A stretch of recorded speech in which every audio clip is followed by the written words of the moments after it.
The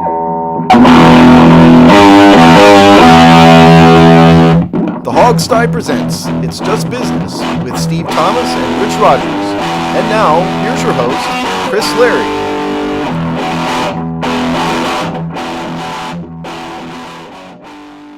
And welcome to another episode of It's Just Business. My name is Steve Thomas. I'm very clearly not Chris Larry. Chris is indisposed this week and he is traveling and was unable to make the episode, so I will poorly imitate Chris as our host.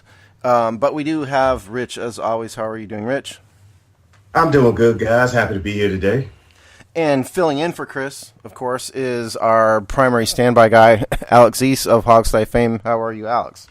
I don't know about fame, but I'll take it. I would like you to impersonate Chris, though, if you're going to be Chris. Man, I can do some voices, as you know, but Chris's is strange. I'm not sure I can pull that off. I can do the whole episode as Kermit the Frog if you want, but I think that would that's all right. that might limit the we're supposed to be intellectual on this show, and having Kermit talk for an hour may not be good.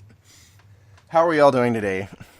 Good. Oh, good, man. Looking forward to the I'm actually going to the Redskins Dallas game today, so looking forward to that. It's going to be a tough one, man. The offensive line is out, and and I'm going to the game with a situation where it's cold and rainy. Like, it's just 10 layers, right? Is 10 layers. Is it bad weather in the DC area today? Yeah, it's supposed to be just rain all day, chilly. So what I do is I layer up.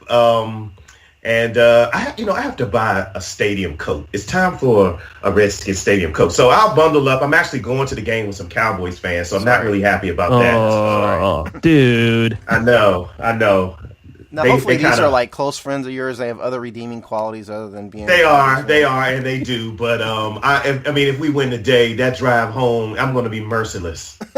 Well, you should. You should. And there's other things that people are merciless about, and typically that's litigation. People are always merciless about litigation, and we're going to talk. We're going to have this is going to be a litigation-heavy show today, and we're going to start with the New Jersey gambling case, which has a lot of interesting ramifications, and Rich is going to give us a little brief intro in it. So go ahead, Rich. Okay, so this is a fascinating case and has some implications. First of all, just to kind of give you a little background with the Supreme Court, for those that don't know, the Supreme Court only hears about 1% of cases that come to them. And the Supreme Court agreed over the summer to hear this case in the fall. This is litigation filed by New Jersey and Governor Chris Christie, indicating that the NFL has banned sports betting in the state of New Jersey. And Chris Christie's argument is that sports betting is allowed in other states and that the NFL does not have the right to limit New Jersey's right to have legislation to allow sports betting. Actually, there is a law that is that's on the books.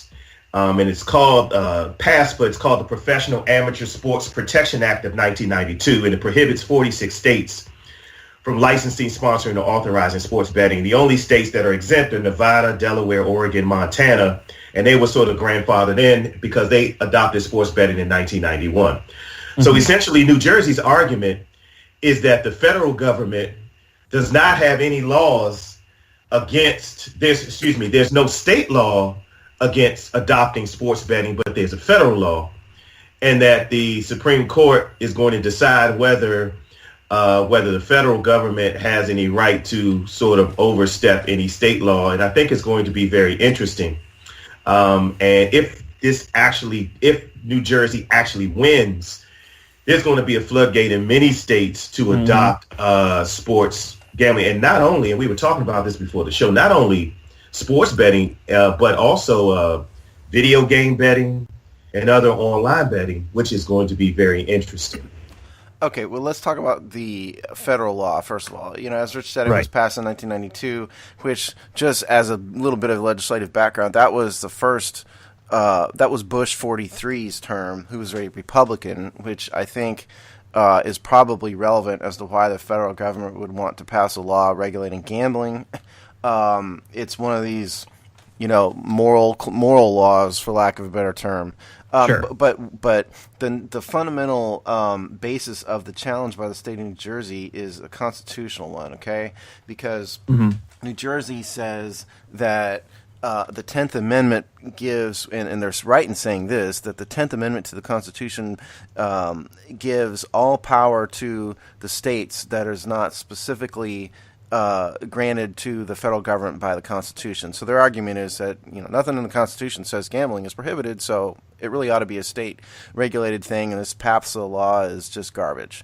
Well, the federal government's answer is that this is an interstate commerce thing, and interstate commerce is a power granted to Congress to regulate by the Constitution. So the fundamental argument in court is interstate commerce versus 10th Amendment.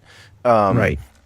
Personally, the thing about it is gambling is interstate if say you can make a phone call from the state of Texas to a bookie in New Jersey and place a bet on the Redskins to win the game today, which I hope you all do, then that's interstate commerce. And so the only way this is not interstate commerce is if the gambling activity is only contained inside the state of, say, New Jersey. But even then, if money is moving around across state lines some other way, you can kind of indirectly say it's interstate commerce.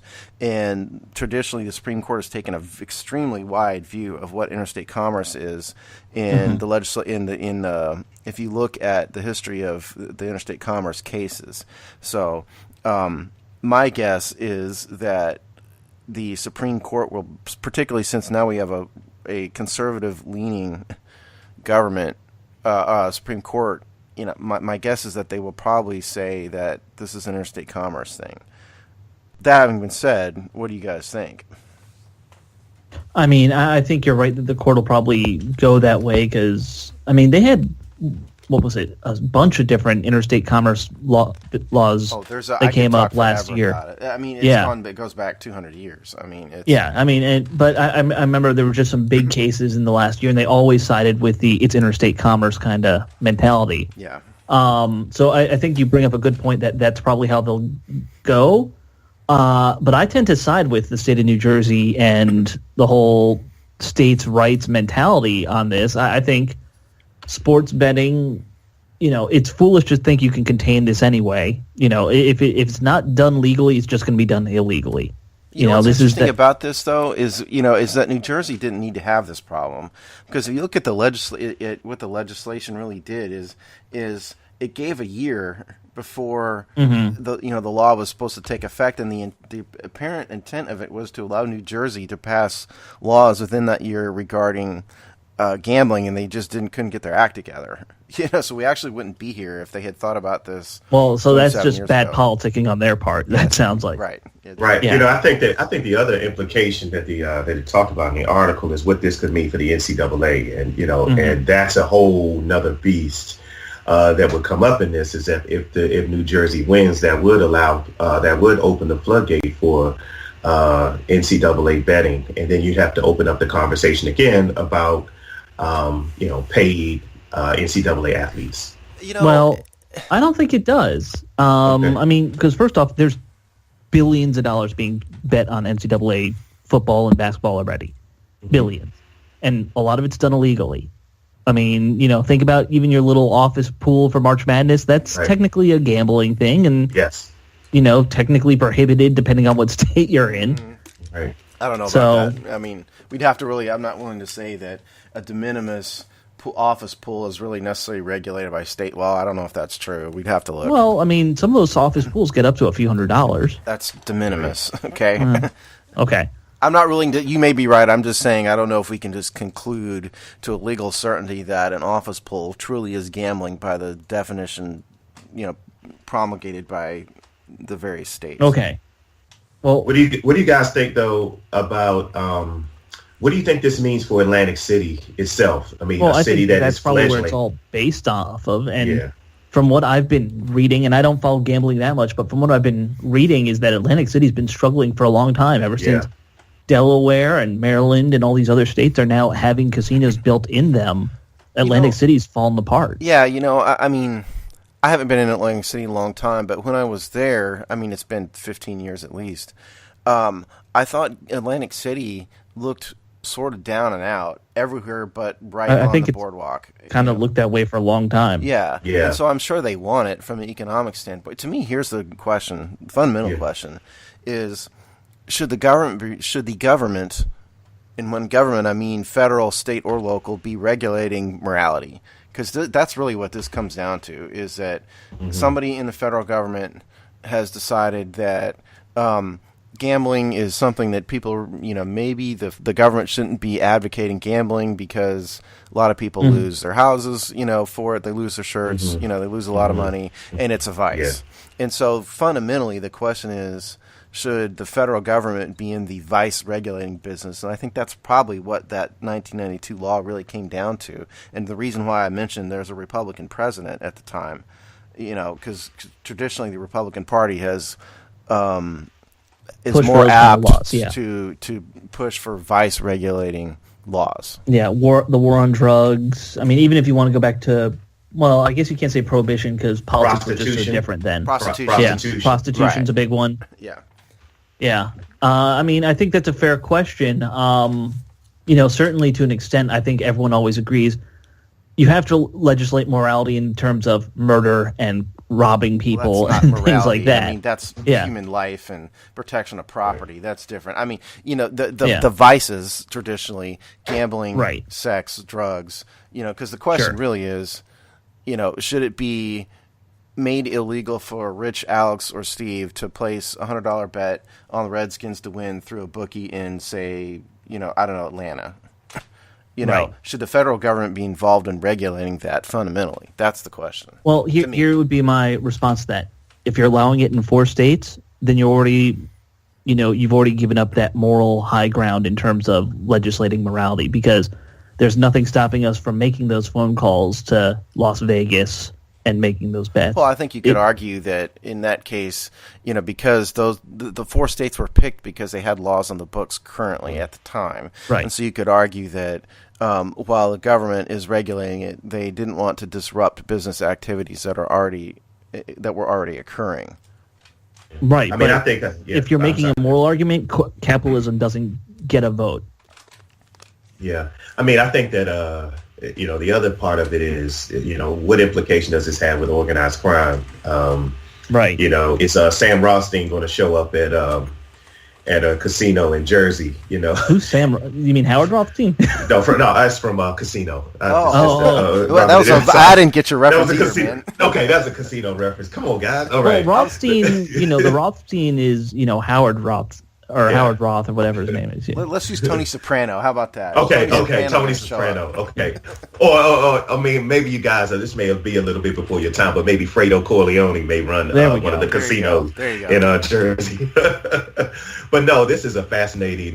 This is very fascinating, and I'm more interested in it from the legal standpoint. And whenever the Supreme Court gets involved, it's pretty fascinating in terms of the big bad, federal government picking on states, and it's interesting what the federal government, what the Supreme Court will have to say about it. So I'll probably be following this closely. Well, the Supreme Court doesn't always rule in the favor of interstate commerce. The primary example I can think of is the Obamacare law. Right. That was a big topic during that, I remember. Well, I guess I just used a bad example because the Supreme Court, the reason why the Supreme Court upheld the Obamacare law, which is the ACA, was that the Supreme Court said it was regulating interstate commerce. So that's a horrible example. So forget I just said it, because I just pinged my own argument. Sorry about that. I just remember. But the point is that there are limits on interstate commerce issues that the Supreme Court is willing to say it. It just depends on the case. I just think in this case that, with internet betting going on, and, I correct me if I'm wrong, I don't bet on sports because I just don't. Yeah. It's just not my thing. I think I can bet with a bookie in Las Vegas from home, I think. Yes. Is that right? I believe that's allowed. Yes. Okay. Yes. So then if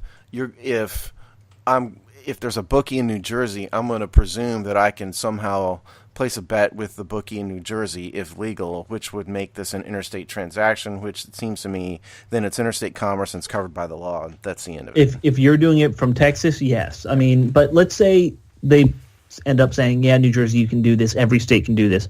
And now all 50 states allow you to do local betting. I mean, and if you're betting within your own state, that's no longer interstate, correct? You're applying the effect to the cause, because the only way that all 50 states would do it is if they overturn the federal law, in which case they would have already said that this is not an interstate commerce thing. So you don't get to that until they rule on the interstate commerce aspect to it. It seems to me, and if you allow gambling in all 50 states, forget about where you're placing the bets. If you allow gambling in all 50 states, by its very nature, it's interstate commerce, right? By its very nature. If you allow gambling in all 50 states? Yeah. Okay. If it's going, if the federal law allows gambling in all 50 states, by its very nature, that is interstate commerce because this is going on in all 50 states, in my opinion. So I think New Jersey's probably going to lose. I could be wrong. I've been wrong many, many times before. But really, I mean, I don't know. I mean, it comes down to the morality thing, in my opinion, in terms of whether you should or should not be allowed to do it. Do I have a problem with an adult making a choice to spend $100 on a bet? No, not really. Yeah. It's not my thing. But should the federal government care? I mean, I don't think the federal government should generally legislate that kind of morality. No. I mean, personally, I think that should be left up to. That's one of those things that's not even left up to the state or the local. That's an individual thing. That's between you and your family. If you have a gambling problem, your family needs to take care of it. The government's not going to solve that problem for you. And I think people who've listened to the Hogs, I know that you and I are on the opposite ends of the political spectrum, and I don't have a problem with some of the government regulating morality. I'm okay with that to a certain extent. I mean, I'm not a libertarian about it. No. I mean, me neither. I don't have any. I mean, the government has to, right? I mean, the government essentially has to protect us from ourselves, right? In some instances. I mean, if you look at nicotine and tobacco, I mean, the government has become much more involved in in legislating that. So again, and then it goes to the other question. So if you do allow gambling in all 50 states, then you start looking at gambling addiction, and then who pays for. Again, does the government cover the cost of providing intervention for people who have gambling addiction? Yeah, that's a whole nother conversation. Yeah, right. And then there's other debts don't get paid because it's all going to gambling. Yeah. So I think that's the issue. Okay, so let's move on to another topic here, and perhaps substantially more fun, and that's uniforms. Specifically, we talked about throwback jerseys. All right. The economics of throwback jerseys. Well, as it turns out, that's a very difficult topic to talk about because these leagues don't release data on throwback jerseys or any jerseys for that matter. All we really know is the jerseys that are how most popular, and that's kind of it. Right. But so. Nonetheless, we can talk about this because there's interesting business aspects to it. Obviously, the history of jerseys really goes back to about the 1970s. When they really started to become popular. Although you didn't really see it in mass great numbers until years later. No, I mean, because we're Redskins fans, we watch a lot of old video of the Redskins. I think we all have done that, right? Yeah. Yeah. You don't see in the 80s in the Dallas championship game moment. You don't see a bunch of people wearing John Rickens jerseys. No, and I was there in those stadiums. So was Rich at the time. Right. Yeah. Right. And that's just not what we did back then. No, you wore the hats with the poofy tops on them. And, I have. I probably still Redskins have them somewhere. Yeah. I still have one of mine. Yeah. Okay, that's but classic, first of all, right? let's talk about the money aspect of this because. Really and truly, it's always about money. In terms of jerseys, for those of you wondering out there, how the money is split, excuse me, it depends on the league. But in the case of the NFL, the money from jersey sales and merchandise sales generally is split 2/3, 1/3. 2/3 goes to the NFL through an entity called NFL Properties, and 1/3 of it goes to the Players Association, the NFLPA, which then doles out the money to the players. In the case of basketball, it's a little different. The money is split up between the NBA and the players directly, but the bottom line is that the money is split, but the players authorize the licensing of their image and their name in their player contracts. Right. And so there's not an individual deal between, Kirk Cousins and, Nike. It's done through the NFL Properties entity. And that's how it works. Quick question, just to clarify what you're saying. In any league, is the individual player getting a cut for his jersey sales? Kirk Cousins does not get like $10 for every jersey sold, does he? No, he doesn't. It's the NFLPA the money goes to the NFL Players Association, and then it's split up some way that's not made public, to my knowledge, to the players. Gotcha. So yes. Gotcha. So the NBA, they have like a big pool, and they just give everyone some money. The NBA is a little different in that that there is money going directly to the players. From it, but Major League Baseball, I believe, is done the same way as the NFL. Gotcha. So it depends on the league. Let's talk about throwback jerseys, and I like to throw it to Rich because Rich is the one that thought this was a good topic, and I like it. So the economics of throwback jerseys. Why are we doing throwback jerseys at all? And I think my cynical lawyer mind in me says, well, the only reason we're having throwback jerseys is because the leagues want to make money on selling throwback jerseys to fans. Otherwise, there's no point to it. There's no point in anything unless it's money. So, Rich, what do you think? Well, let me just chime in real quick on the point that you all were making earlier. Chris Cooley and Kevin Sheehan were talking on their show recently, actually, about jerseys, and Chris Cooley indicated that he gets a check in the mail every few months for $2, for his jersey sale. So, what you're saying makes sense in that individual players don't have deals or marketing deals for their own jersey. It goes into a pool and then it's split out among the players. That's right. But so the throwback jersey thing is interesting because the Milwaukee Bucks. The reason why I thought this was interesting. Why is the Milwaukee Bucks such a good they come up all the time on this show. You notice that? In terms of uniforms and jerseys, they have one of the more unusual ones in the NBA. No, but we've talked about the Greek Freak on this show at least one other time. Remember, Rich? Oh, really? Yeah. But anyway, go ahead. Sorry, I interrupted. Weird. No, that's okay. So Milwaukee has taken it to like a whole nother level. So what they have done is they have actually spent money in revitalizing the old Summit Arena. They have actually replicated the very unique floor pattern.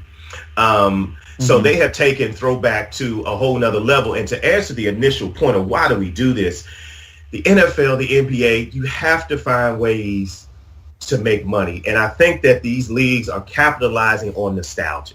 Essentially.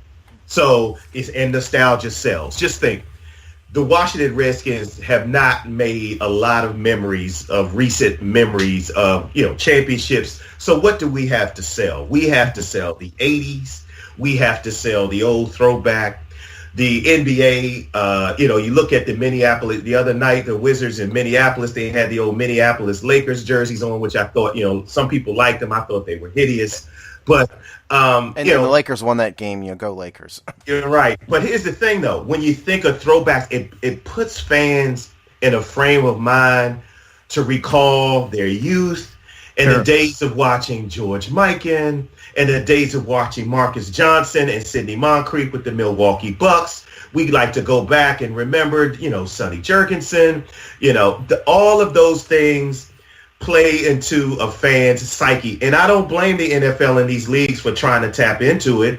I actually think that it's pretty cool. First of all, I think, I agree with you, and that's clearly why they're doing it. I really have to question why Milwaukee's gone so far. My goodness, I mean, they're remodeling an old arena and putting in an old floor. How on earth are they making money on that? Well, go ahead. I mean, I have a theory, and Milwaukee is a city that from what I understand, is getting a bigger and bigger young hipster kind of population, and that is a generation and an age group that just craves that nostalgia, 80s, 70s Yeah, thing. I get that, but yeah. Okay, this old arena is no doubt smaller than the current arena.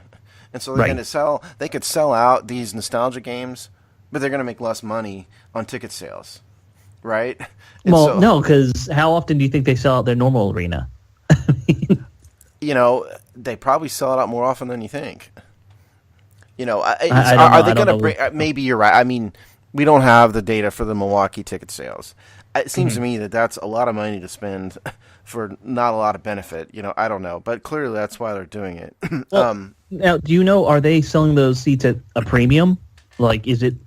I know with like Nationals and with a lot of sports teams now, those big games they mark up the value. So I would wonder if that's what they're doing. Like, for example, just to relate it back to the Redskins, which we all can relate to, if they said, hey, we're going to play one more game at RFK. Which will never happen, but go ahead. It will never happen. It would never well, but let's say they started seat sales at $1,000 for the nosebleeds. You don't think they would still sell out? $1,000? I mean, it's the nature of marketing. You have to find the highest price point that people will buy. And, personally, there's no sporting event. I don't care what it is. Just for me, there's no 2 or 3 hour event of entertainment that I would ever spend $1,000 on, no matter what it is. That's just me personally. I would never. I don't care if it's the Super Bowl. I'm not spending $1,000 on a game. That's just me. Yeah, well, and we all know what the Super Bowl starts at. So let me just a point of clarification. It's not the old Summit Arena. It's the Mecca Arena, and I'm looking at. Okay. So here's what happened. So their current arena holds 18,000, and the old Mecca only holds 11. So they said they had to work with season ticket holders on this. They said public documents showed that the public will receive $1.50 per ticket sold to season ticket holders and $3 for single game ticket sales, and this district will receive 3% of the face value for all tickets sold. So apparently they have worked out where there could be some economic benefit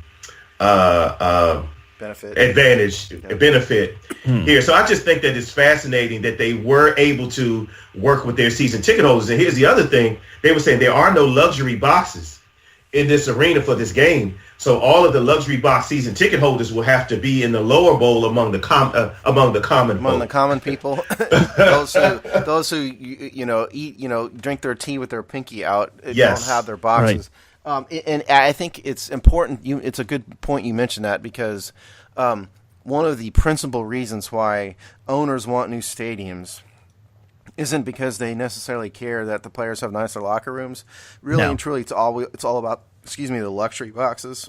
The luxury that's boxes, where you make your money. The luxury boxes are where the stadium owners and the teams, through whatever split of through whatever economic split exists, that's where the money is made. Right. And so, while certainly it's important that, the old Bucks Arena is 7,000 seats less, it's far more important that there's no luxury boxes. That's why all these stadiums are built. But, I think fundamentally what we're talking about here is, we saw the advent of jerseys, and then people, these sports teams see that, okay, people like jerseys, and so they marketed it to the people, and all of a sudden, everybody and their brother has a jersey, and everybody, maybe 75% of the people in stadiums now are wearing player jerseys. Personally, it's not my thing. If not more, yeah. Personally, it's not really my thing. Insane. I'm just not going to wear the jersey of a guy who's 20 years younger than me. I'm just not going to do it. But that's just me. Well, is it? Go ahead, Alan. But now we've gotten to the point where, the NFL, the Major League Baseball, soccer, NBA have seen that people like throwback jerseys for the reasons you stated earlier, Rich, which is, you're harkening back to better times. Like Laker fans, Laker fans like number 32. Right? Mm-hmm. Yes. Because absolutely. it's a winning time. It was, the best team in basketball history, arguably, blah, blah, blah. And so people are going to wear a Magic Johnson jersey, or they're going to wear a Kareem Abdul-Jabbar jersey. They might not necessarily wear I don't know, Julius Randle jersey. And Sure. so that's why you market throwbacks, because it harkens back to an earlier time. So it's just another way to make money. But when you're remodeling arenas, I mean, man, I don't know how they make money on it. Well, I think that the nostalgia thing is a big point in this. But one thing that I think people overlook with this whole discussion is how much people buying that old stuff actually can end up impacting the team's decisions on design and branding going forward. I mean, how long did the Wizards have those awful teal jerseys that nobody liked, and people kept on buying the old Bullets stuff over and over and over again, and finally the Wizards were like, okay, fine, everyone likes the red, white, and blue, we're going back to the red, white, and blue. And by the way, I'd like to point out that for those of you who aren't Hogs Tie fans, Alex is a uniform nerd, loves uniforms. It's his thing. Oh, yeah. And so you bring up a good point. Let's use, say, the Redskins as an example. Alex, of the current Redskins jerseys, of the current Redskins uniform, how many cues are there to older eras gone by in Redskins history? Okay, in terms of their current aesthetics, Correct. You got... I mean, it's actually, most of it's still based off the 80s team, obviously. If you look at their throwback, or their away uniform with the red pants now, that's the 80s and 90s uniform. The gold pants thing goes back to George Allen.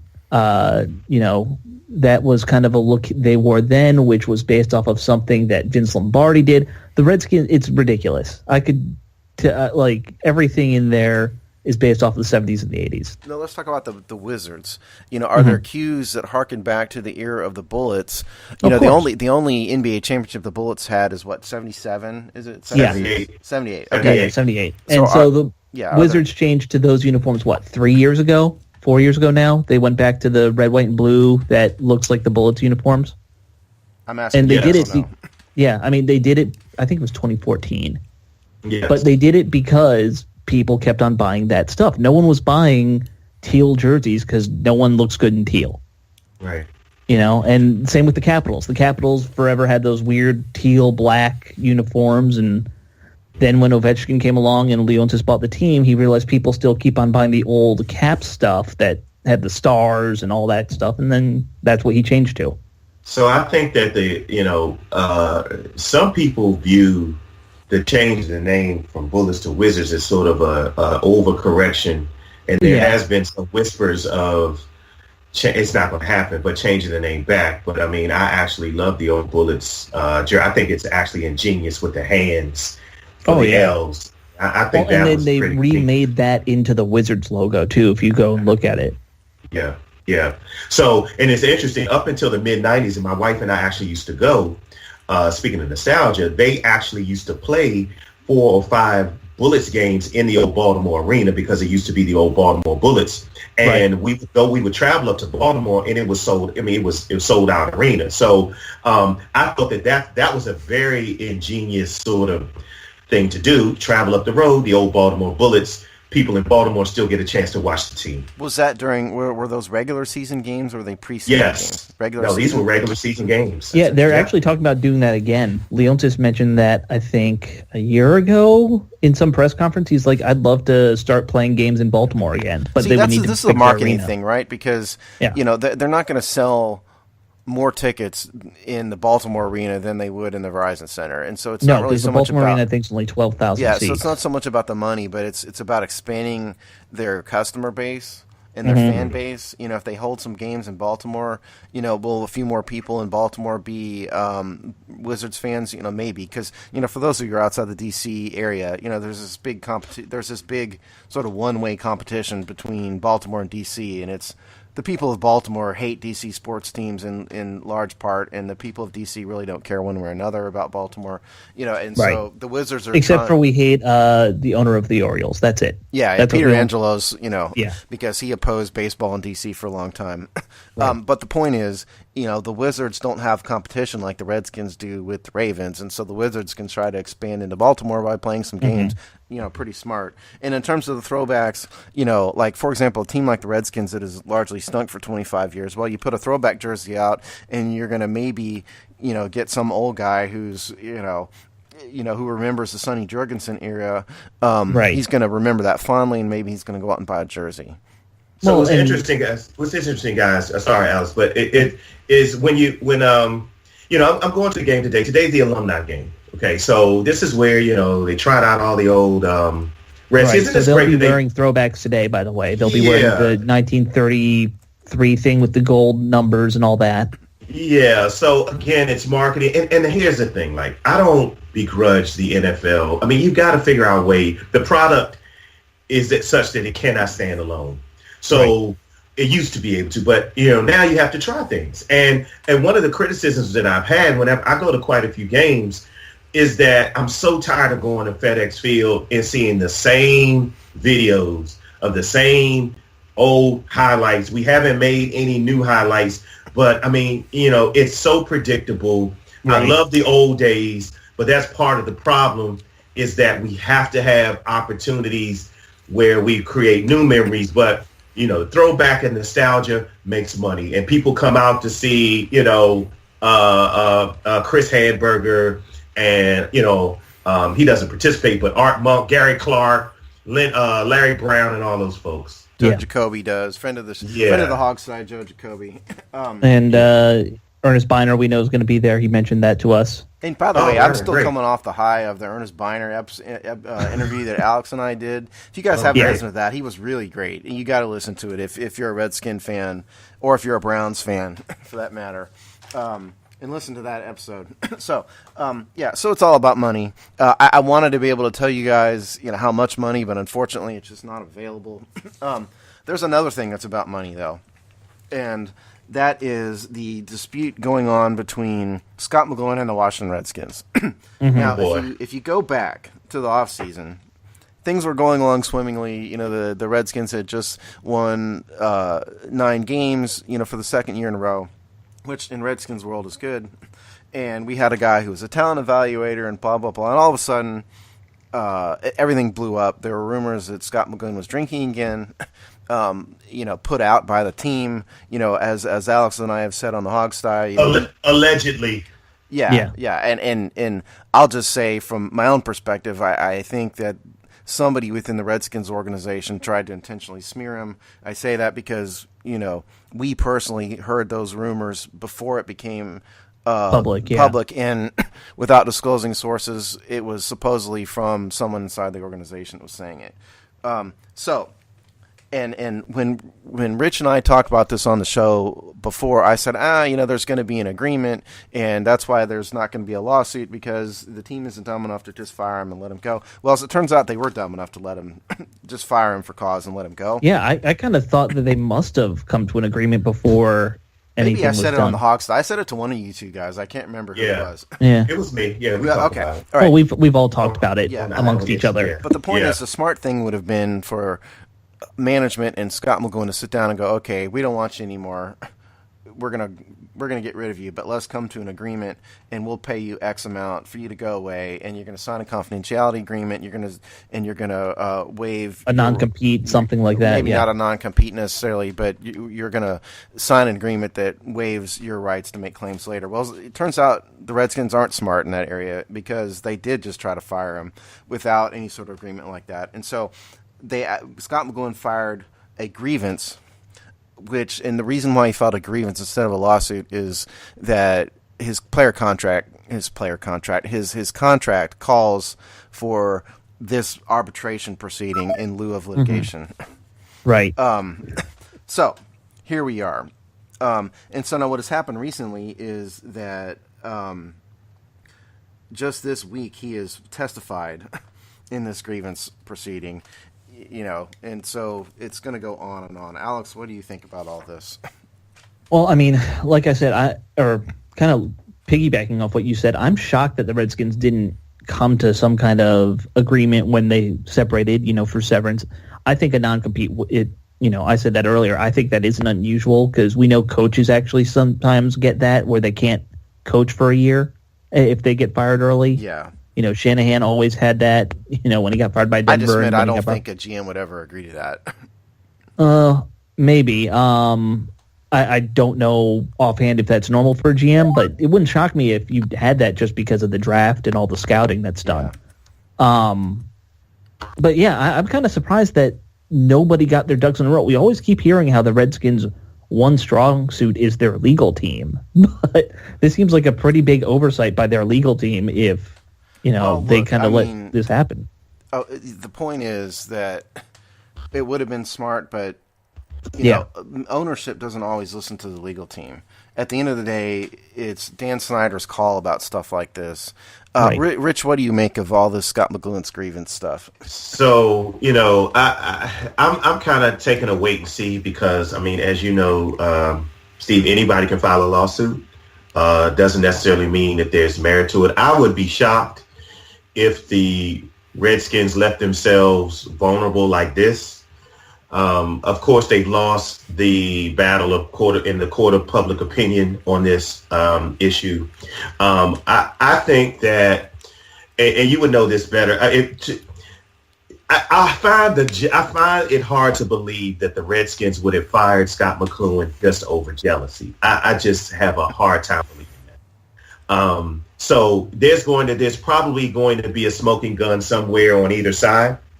It's a shame that he had to go, but I think there are a couple of points that people kind of forget on this whole Scot McCloughan thing. It has kind of flown under the radar.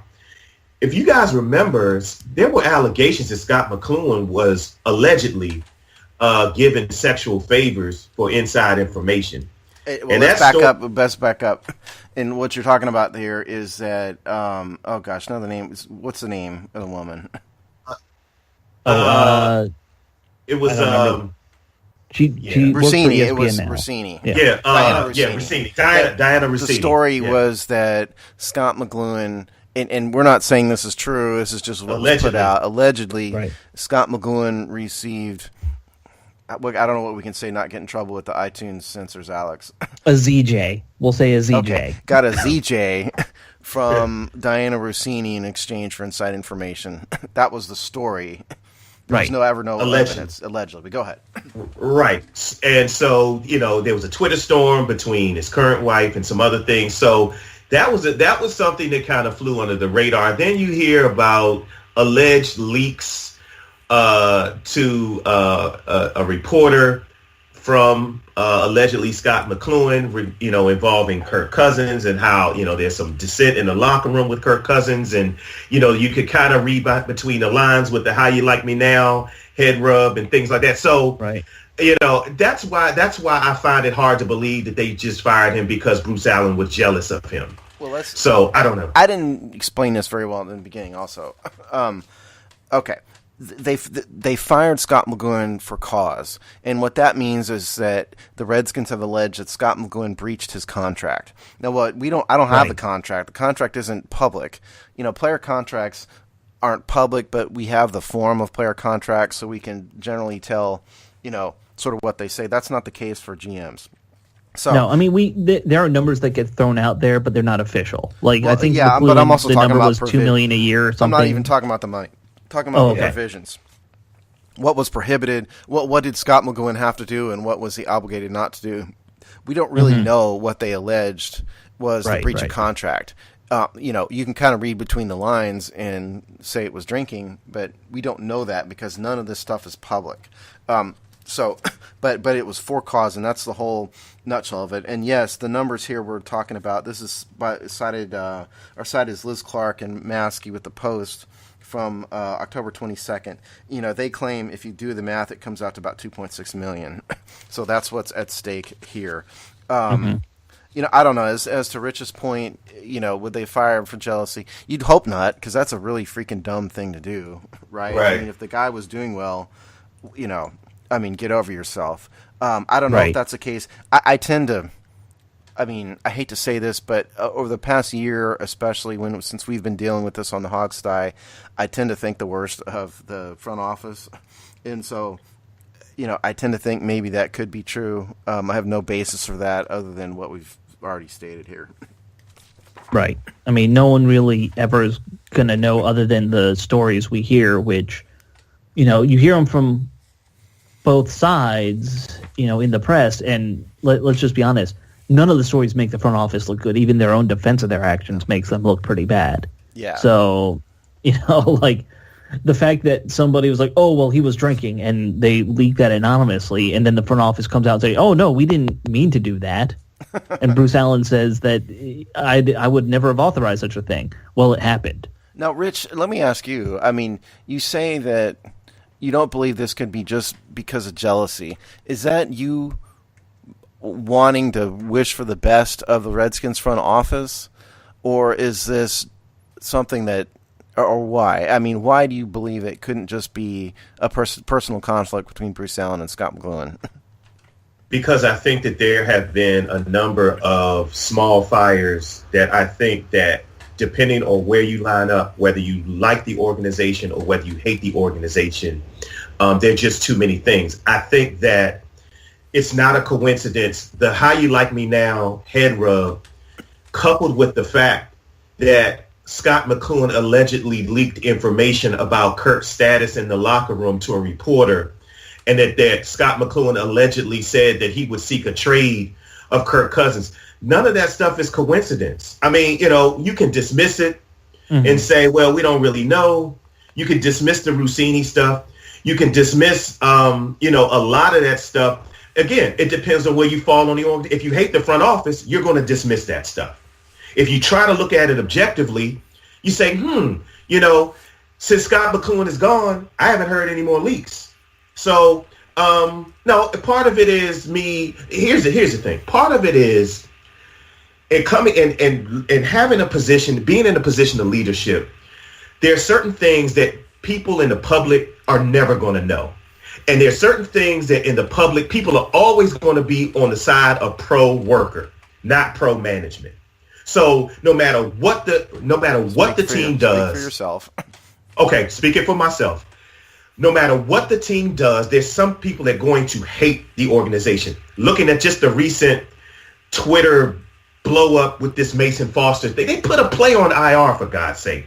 And now the organization is the worst run organization in the world. Mm-hmm. All of that to say, guys, is that I think with the Scot McCloughan thing, as Alex said, no one is really going to know. So what do people do? Depending on where you are with the team, you're either going to rip the organization or you're going to say, take a wait and see approach. But let me say this last point.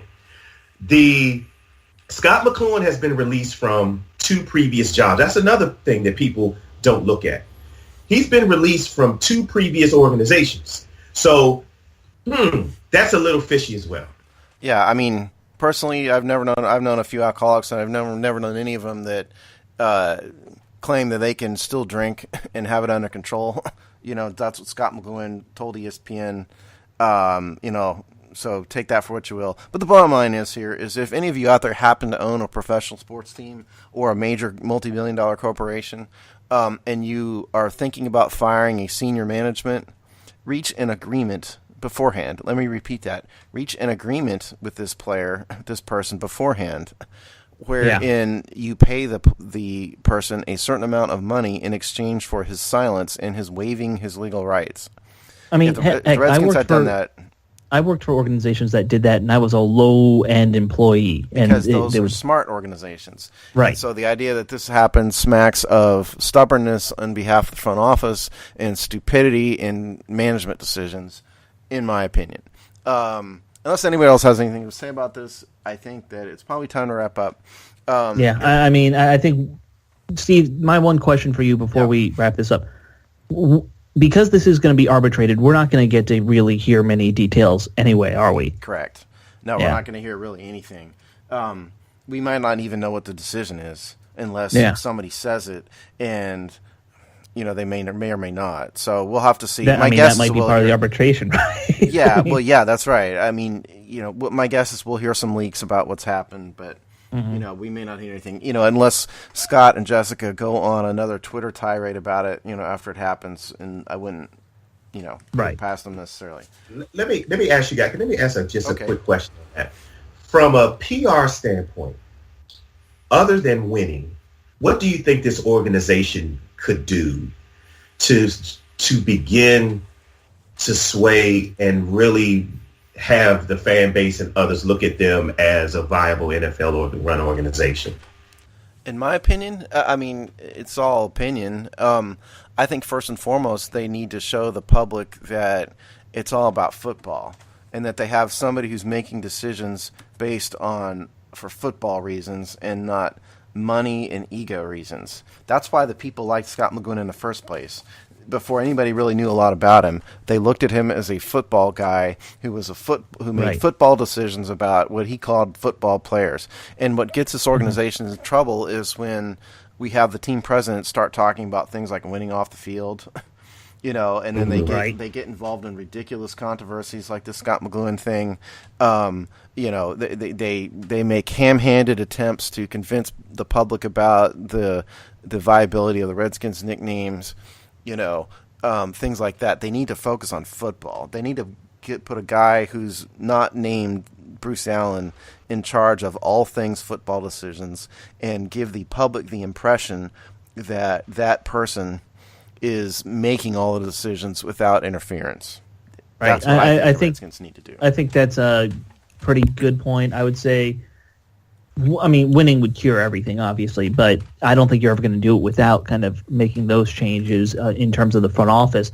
The other things, and this is more my PR mindset, you might have to get rid of some people who are not liked by the public. And I don't know if the team even is aware of how unlike certain personalities are within their organization. No, you just so we can be blunt, you're talking about Larry Michael and Bruce Allen, right? Well, I don't necessarily... Yeah, them, I think, I don't know who you'd replace either of them with. And I think the third thing is Dan Snyder just needs to learn to never say anything in public. Well, he hasn't said anything in public for years. I think that's detrimental to the team, though. Yeah, every time he does, it doesn't help. Detrimental? I said I think the fact that Dan Snyder doesn't talk has been detrimental to the team. But I think every time he does talk, it becomes even more detrimental. That's the problem. Well, that's because he doesn't speak. He doesn't use words that would be good. He doesn't say things that would be good. I think you're right, Rich. By the way, did you hear the leak of what he said at the owners' meeting? Yeah, I 100% agree with him, by the way. That's the 96% number, though, is absurd. Yeah. Well, we could get into that topic a whole nother day. That's another topic, another show. But let me make this last one. Here's the irony, though. The product on the field is improved. Yeah. Because he's taking a back seat there, and I think that's helped. That's the irony. Is like, generally, as the top goes, so does the bottom. And I think that's where you got to give guys like Jake Gruden credit, is like the product on the field has improved. And I think that the front office missteps are overblown.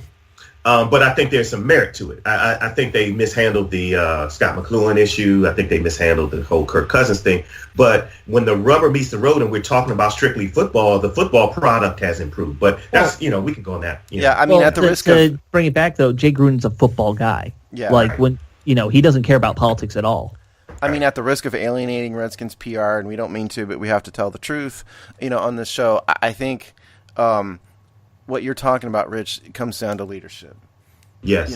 You have sometimes the leader of an organization. I was in the military for 24 years, okay?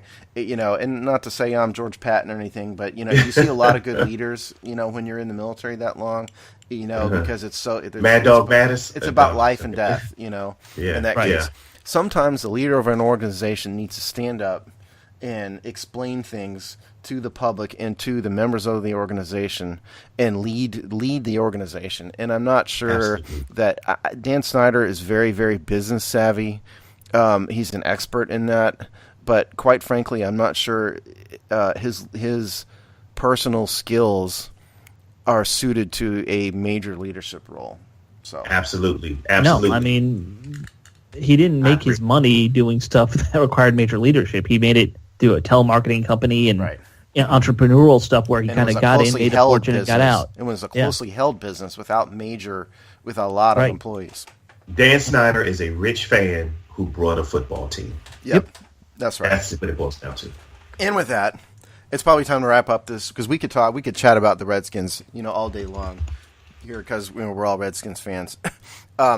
So we have come to the end of another It's Just Business. Chris, Larry will be back on the next show. We'd like to thank Alex. We'd like to thank Rich, of course.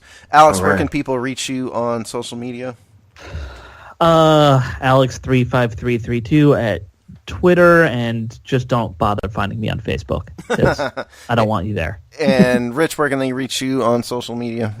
They can reach me at Twitter at DiscoQ5, DiscoQue5, and come over to Twitter and see my Mason Foster-ish Twitter rants. And for me, you cannot. I'm the PFT commenter of I suppose of the Hogsty network. You cannot find me. That's not a good thing to be. I'm just kidding. I'm nothing like that. But you cannot find me on social media. But you can reach me at the Hogsty on Twitter and our email, which is thehogsty@gmail.com. So thanks very much, everybody, and we will see you next time.